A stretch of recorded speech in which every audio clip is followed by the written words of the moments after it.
a lot of exploration. And if your exploration is not right, if your geological site location is not right, instead of 2 kilometers, you are drilling about 7 kilometers, your entire production well fails. So, that investigation, that confidence level has to be built up in geothermal exploration. And once that is done, and a lot of money, if the same amount of money initially was poured in for oil sector, same amount of money government should come up with, yes, this is 100 crore, 200 crore rupees for experimentation, and even if you fail, then there is no harm, you have learned something out of it, and that is the type of investments which you are looking for. And once this is successful, then oil is a limited resource. This is an infinite resource. Once established, now I'll come out with the costing of these. So, life of, if you compare it with the other renewable resources, life of solar panels, say 20, 25, 30 years maximum. Again, you have to invest that much amount. That is renewable energy, but not sustainable, economically not sustainable. And then you are talking about nuclear power plants. Our government is staking claim कि नहीं हमारे को नहीं चाहिए, we don't want government, but we want nuclear power plants. Why? The question is, nuclear power plants, after Chernobyl and Fukushima, they have nuclear bombs for our future generations. When you are talking about renewability, when you are talking about sustainability, we should talk about safety for our future generations. And safety will come only through geothermal Agni-Yodgara development.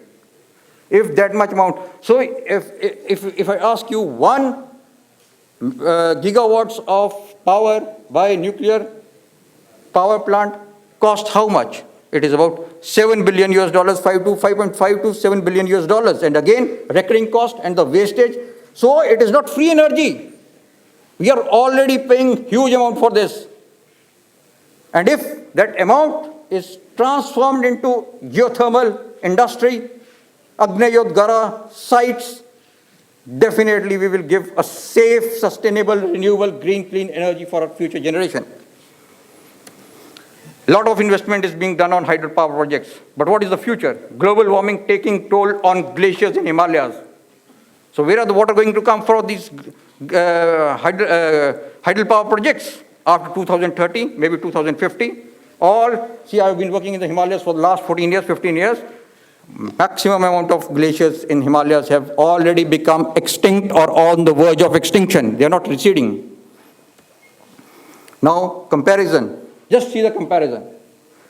See investments, initial investments in all the technologies, and after say about 2050 vision, you see what is the coming up. Geocogen technology combined with Agni-Yodgara only gives you free energy for all, because that is the only investment you have made once now, and forget about the future. Just use energy as it should be, free energy. Why you have to complicate the system? Yes, these are transformational energies. You can use it for when sun is. They say that geothermal is not energy available anywhere. I have already made it clear. It is available everywhere. Here also in this campus, you can develop geothermal energy. So, Agni-Yodgara, the geocogen is the best bet to produce safe, green, clean, economical energy. Agni-Yodgara sites, abundant oil wells, again could be one of the potential sites. So, just what I was talking about is Lardarello, Italy. I visited that site when I was thinking about geothermal, I visited this, personally made this visit. From Oslo, I went to Iceland, then went to Lardarello to see how did he make the first geothermal plant? Nothing. He just digging by small tools, and then he constructed, and now you see 5,000 gigawatts of power. Till today they are producing 5,000, though they have multiplied geothermal wells in that location. But see the cost. This is what geothermal means. Anything, anytime, any point of time, there should be no debate on investing in geothermal. Agni-Yodgara vision, replace nuclear power plants with Agni-Yodgara sites. And that is the safety which we are going to give to our future generations. Geothermal energy is the energy of future. It is green, it is clean, it is economical, it is sustainable. So this is one of the nuclear power plants in Switzerland. I was there in delivering a lecture on the same topic in the United Nations, one of the conferences in there. Best investment, and then Micro geothermals, go in for here if you don't have alluvial deposit, just go in for geothermal exchange, heat exchange then you can go in for deep geothermal or other sites. There are a number of applications everywhere, any point of time you can develop geothermal energy any time. And this was the story from Agni-Yodgara step towards in the press covers, and this is one of the photographs from World Future Energy Summit conference. Minister Farooq Abdullah, Dr. Farooq Abdullah, he was there, and the Guardian gave us this top 10. It was among the top 10 innovators, and this is so. The world over, we can develop orogenic. These are the provinces which we can develop, and in comparisonly in Indian context, I have just tried to make it brief. The whole world is full of geothermal energy. Any point of time, it is depending on what type of application you can use, but any point of time you can use geothermal energy. So these are again already discussed about it. 10,000 megawatt is the normal potential which is estimated. But if you go by Agni-Yodgara vision, it could be 10 times more, maybe 1 lakh or maybe more than that. That is the potential of geothermal. I have tried to make a geothermal map of India. So this shows that every point of time, anywhere you can develop this energy. These are the potential sites. Himalayas I have been working on. Now with the problem, when we started was with water. Now the energy problem, because when we visited this Demchok site and Chumur site, now you are almost hearing this in news, due to Chinese intrusion, and this has been taking place a lot of time.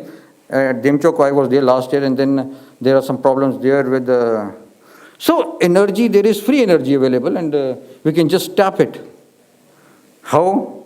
We have already made this experimentation. There is a Ignore project, and then studies were made by Indo-Norway joint venture with the Iceland group, and we conducted some workshops also.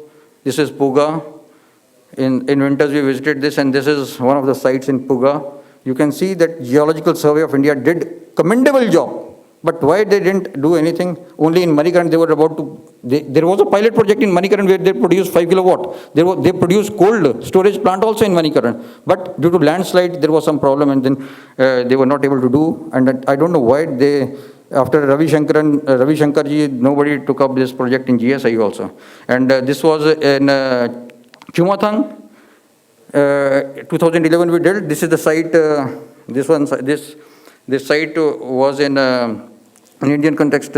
You see that one. That is the site we identified in 2011 and 2011 and 2012. This is Chumathang already giving a geothermal well at a very shallow depth, and we got temperatures of more than 100 degrees. And this was. Because it is not only electricity production, we can, every border area where we are visited, it is costing about 35 rupees, approximately say $0.50 to produce 1 kilowatt of power. So we were just looking for alternatives to just transform hot water to these military locations. Traditionally, we have been using, this is how we have been using our this geothermal resource since time immemorial. In Siachen, 2011, in Siachen Glacier, we were able to locate this hot water spring in 2011. This was a great achievement because, and that also we ensured that we will not charge any money if we are not able to give you hot water. That is how we were given this, and these are the press and this is United Nations International Clean Sustainable Energy signaling victory for Agni-Yodgara in World Future Energy Summit this year. Thank you.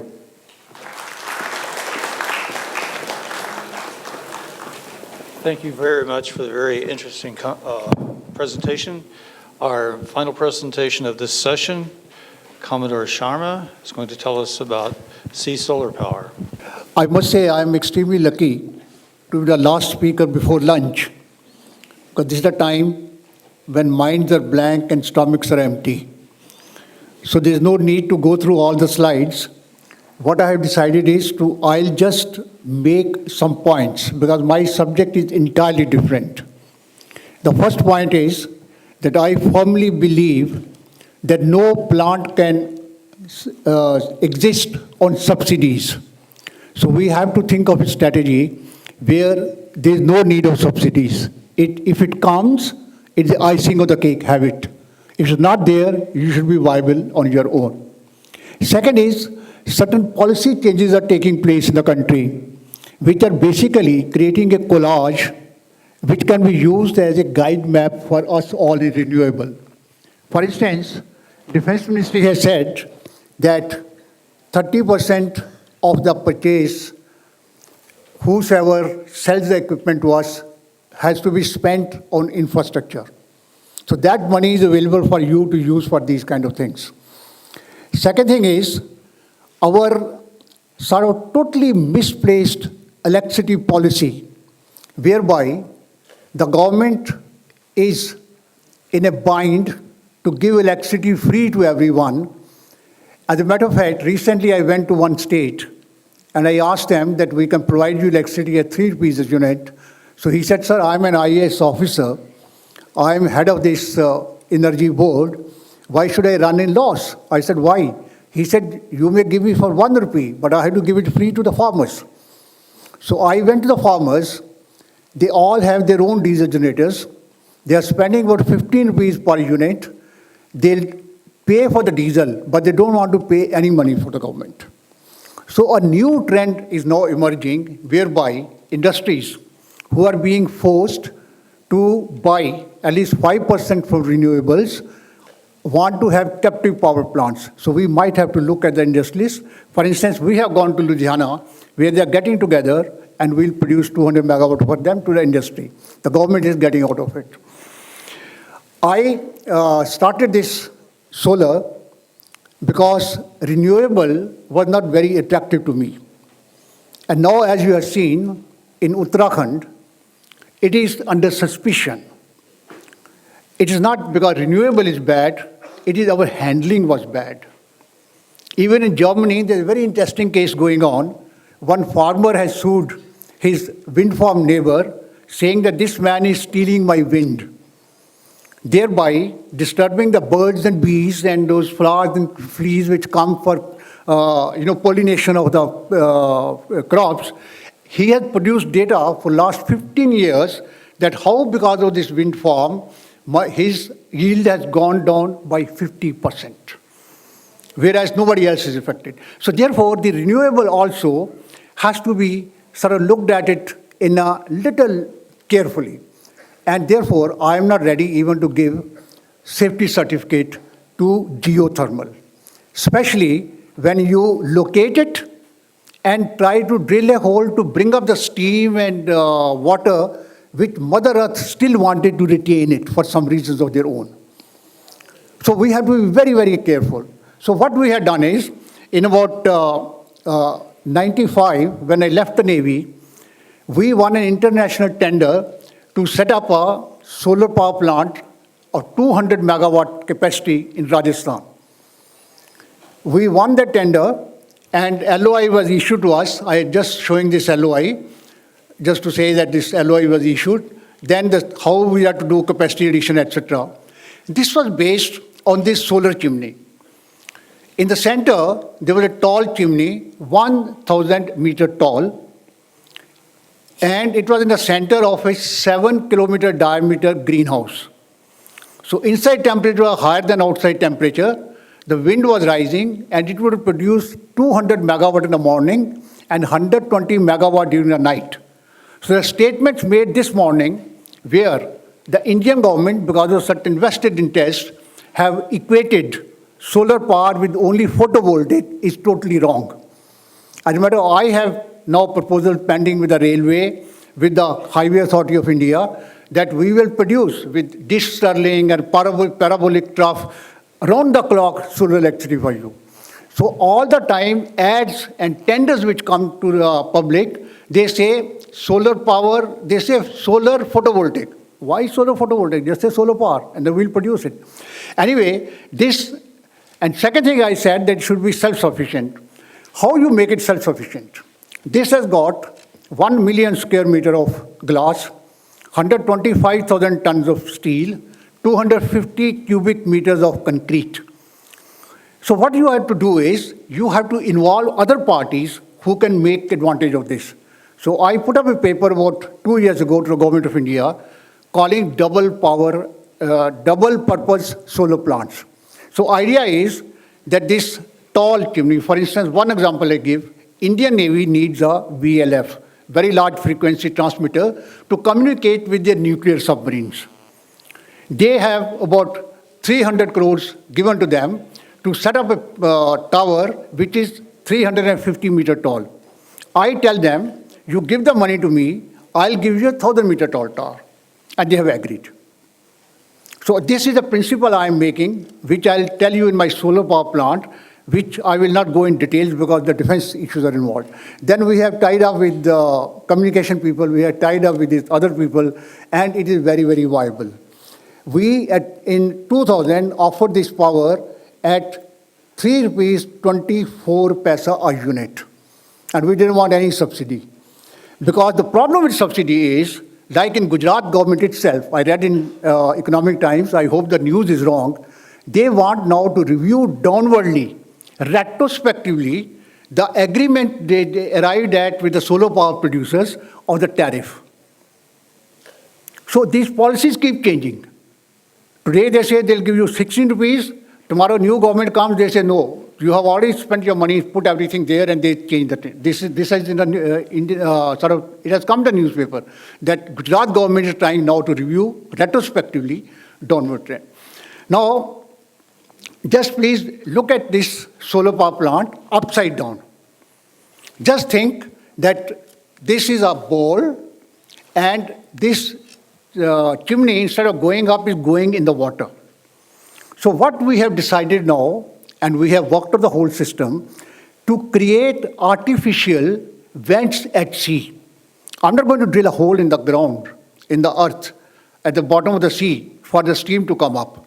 So what I'm doing is that this particular bowl, I'll put it upside down in the sea, and like this bubbling in Iceland, Iceland is producing about 70 to 18% of electricity from their natural vents. They are not drilling